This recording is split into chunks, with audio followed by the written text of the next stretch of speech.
bimbang dalam menentukan pilihan. Ya, bisa jadi ketika saya akhiri nanti nasib saya bagaimana.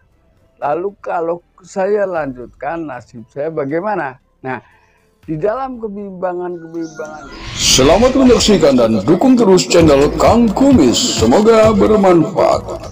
Assalamualaikum warahmatullahi wabarakatuh. Kembali lagi bersama saya Kang Kumis. Pada kesempatan kali ini Kang Kumis kembali bersama sahabat semua, tentunya masih di channel Kang Kumis, channel yang selalu membahas seputar kehidupan rumah tangga. Nah, pada kesempatan kali ini Kang Kumis ingin membahas mengenai 5 alasan istri bertahan selingkuh.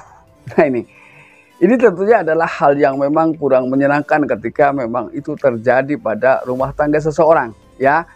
Jadi gambarannya itu seperti apa dan alasannya itu apa saja. 5 alasan penting ini yang memang mungkin perlu diketahui oleh sahabat semua, ya. Namun sebelum lanjut ke topik, gak ada salahnya silahkan sahabat semua subscribe, like, dan komen di channel Kang Kumis agar sahabat semua tidak ketinggalan informasi dan juga kabar terbaru di setiap harinya. Pertama, kita harus memahami juga bahwa perselingkuhan itu dibagi 3 jenis, ya, atau akan terjadi 3 hal perselingkuhan, yaitu adanya perselingkuhan terus-menerus, ya. Terus-menerus ini bisa jadi karena adanya faktor kelainan pada seseorang. Jadi dia tidak merasa cukup hanya dengan 1 atau 2 orang, karena semakin ia berselingkuh, ia akan merasa semakin haus dengan perselingkuhan. Nah, ini ada karena adanya faktor kelainan. Nah, ini bisa saja terjadi pada siapa saja. Ya, ini adalah pemahaman pertama tentang jenis lamanya selingkuh yang harus diketahui.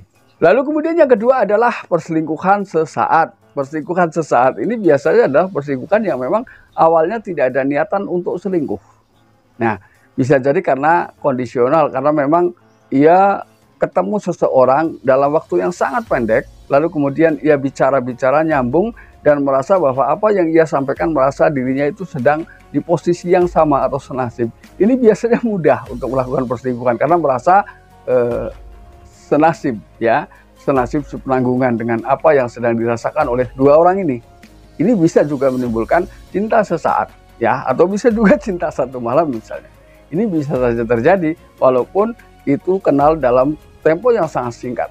Itu namanya adalah perselingkuhan sesaat atau bisa dianggap sebagai situasional, ya. Ini yang kedua. Lalu kemudian poin 3 ini adalah perselingkuhan jangka panjang. Ini yang kita akan bahas. Nah, apa saja sih alasan-alasan wanita sehingga seseorang rela melakukan perselingkuhan jangka panjang? Ini artinya bukan terus-menerus, tapi mungkin cuma 1 atau 2 orang, cuman ia bisa bertahan jauh lebih lama dari perselingkuhan biasa atau pada umumnya, ya. Yang pertama ini adalah karena orang tersebut takut kembali ke realita awal, ya. Bisa jadi sudah sering saya katakan bahwa banyak sekali perselingkuhan, namun di sini ketika seseorang berselingkuh ini memiliki alasan yang beragam, ya, dari alasan kurang kasih sayang, kurang perhatian, lalu kemudian faktor ekonomi, lalu kemudian faktor patah hati, ya. Nah, ini ketika ia takut kembali ke realita ini banyak faktor. Bisa jadi memang ia awalnya melakukan perselingkuhan itu memang semata-mata karena harta, sehingga dia kembali itu takut, ya, kembali ke nol lagi itu untuk mengawali realita yang ada. Ia tidak berani lagi, ya, karena takut ia akan kembali ke perekonomian yang awal, ya. Jadi jujur ketika bicara tentang kaya miskin, memang tentunya sebagian besar orang atau hampir semua itu takut miskin dan ingin kaya.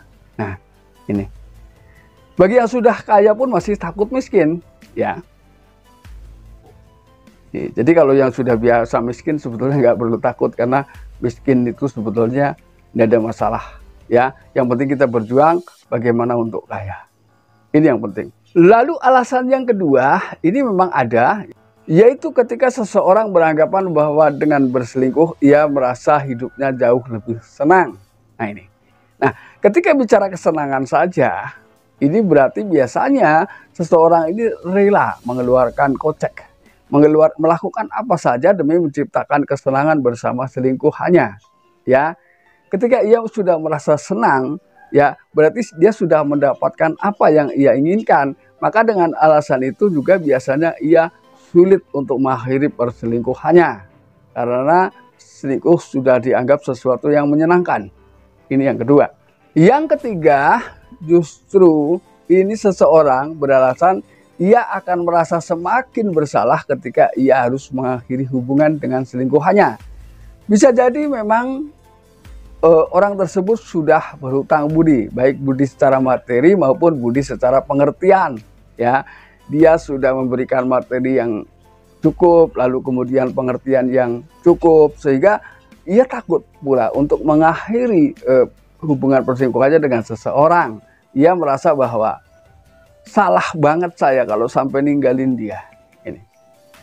Nah, ketika bicara tentang selingkuh berarti memang masing-masing bisa jadi memiliki pasangan. Inilah masalahnya, ya. Lalu kemudian ya alasan yang keempat adalah ketika seseorang takut, bingung, bimbang dalam menentukan pilihan. Ya, bisa jadi ketika saya akhiri nanti nasib saya bagaimana. Lalu kalau saya lanjutkan nasib saya bagaimana? Nah, di dalam kebimbangan-kebimbangan itu ia terus berkutat dengan kebimbangan, tidak berusaha mencari sebuah solusi karena mungkin ia juga sudah berpikir kalau berakhir maka nasib saya akan seperti ini. Kalau lanjut maka akan seperti ini. Nah, mungkin kedua pilihan ini yang ia pilih, ini dua-duanya memang menyulitkan dirinya. Sehingga dengan bisa jadi faktor terpaksa ia tetap bertahan dalam perselingkuhan. Ini. Lalu yang terakhir, pilihan terakhir itu adalah karena seseorang menganggap bahwa selingkuh sudah menjadi pilihan hidupnya.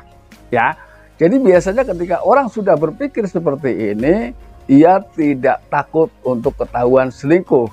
Bisa jadi ia mengatakan ini hidup-hidup saya, masa depan saya. Kamu peduli apa? Gitu.